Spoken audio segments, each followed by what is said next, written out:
Hi, we are the Vincent van Boe-Bot team. Our project consists of the Boe-Bot from our lab work and a couple of additional components that allow the Boe-Bot to draw on a piece of paper.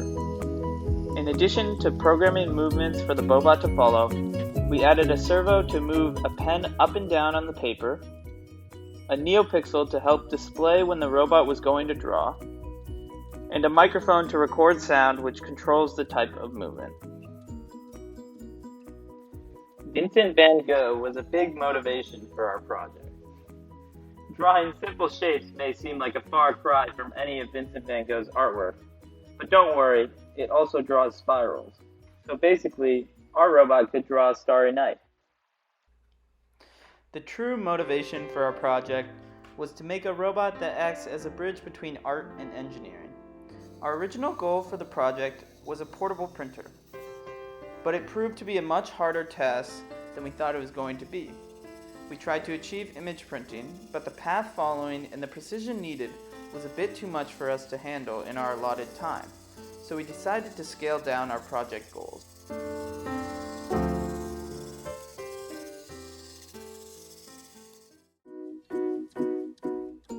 The robot functions in such a way that it registers sounds within a loudness threshold via a mic and keeps count of how many of those sounds are made within a limited time interval.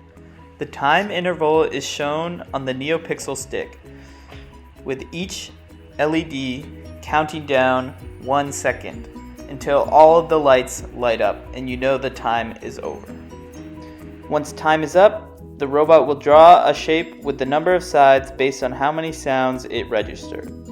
For example, if it heard 4 loud claps in succession, it would physically lower an attached pen, draw a square, raise the pen when completed, and become stationary, ready to draw more shapes should it be prompted to.